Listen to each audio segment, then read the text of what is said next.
So, Lovecraft Country, episode 5. What an episode, everybody. My name's Leo Rydell, and I'm here from Geekly Goods, where we talk the latest in movies, TV shows, with a sprinkle of anime and gaming. We do food, reviews, rankings, randomness, guys. Come on back to the channel if you like that kind of content, and let's talk about Lovecraft Country, episode 5.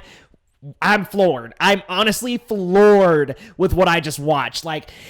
Seeing this episode focus on Ruby, and I don't want to spoil, but I do want to say that we do get to see how she learns about racial division through the eyes of another character. Now, that's how I'm going to present it to you. Those who have seen it, you'll know exactly what I'm talking about. So it's not technically through another character, but I just want to preface this entire review by saying Ruby is seeing things through different lenses in this episode, and it's crazy to see how she learns about the racial divide through this device. Again, I don't want to spoil, so I'm not going to say what happens, but through this happening, she's able to see, the divisiveness between whites and blacks in the 50s here.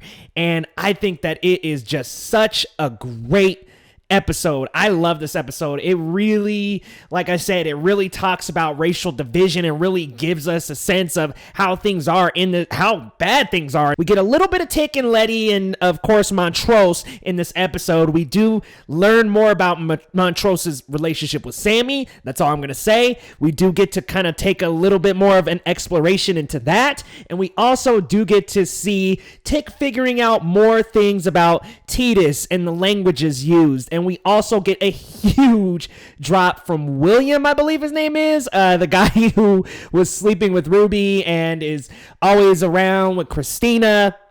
That guy, I believe his name is William, but we get to learn a huge thing about him this episode. Tons of drops this episode, guys, like a lot of reveals, and I was floored with what we learned. There was finally some questions that were answered, some crazy theories going around. Shout out to Movie Files. He had an exciting theory about William and Christina that ended up being true in this episode. So, wow, I'm floored with what I've just seen, you guys.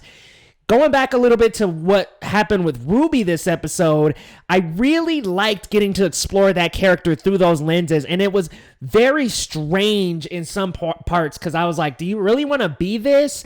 And to see her kind of gain her identity back toward the end of the episode was exciting, and it made me feel good about that character. Now, there is this theme in the series that I talk about in the first review that I did for the series, where it's, like I said, there's these two different types of horror. A more realistic horror where it's very, the racial tension is the horror part of that aspect. And then you have another aspect of horror where it's more extraterrestrial, alien-like.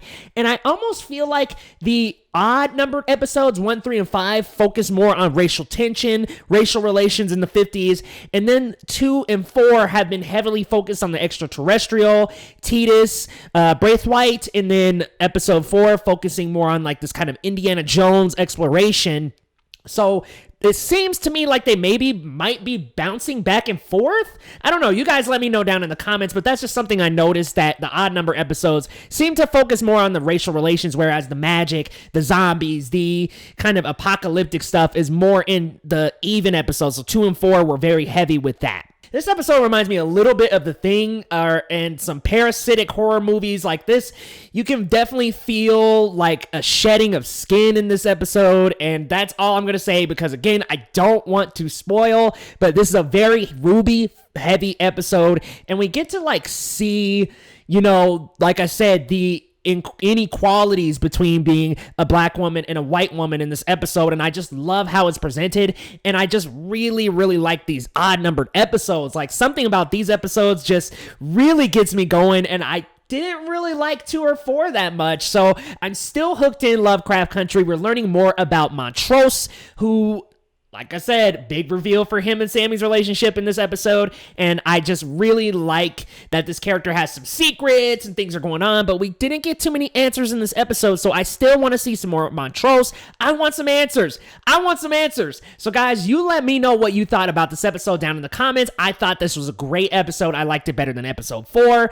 I still have some questions, though. There are some huge things going on, and like I said, big reveals this episode, so please be sure to look out for that and let me know, what did you think of this episode in comparison to the other episodes? Like, where does it line up in your ranking? For me, I'm definitely still sailing with episode number one as my favorite one so far. It's still my favorite one. However, I do like this episode. I thought, for me, it's 1, 3, 5, 4, then 2. Like, I just really like that first episode, and 3 and 5 have felt similar in theme. 2 and 4 have as well. So you guys let me know down in the comments. I really like this episode. I like this kind of shedding of skin theme in this episode. So definitely let me know your thoughts, and we will see you next time on Geekly Goods.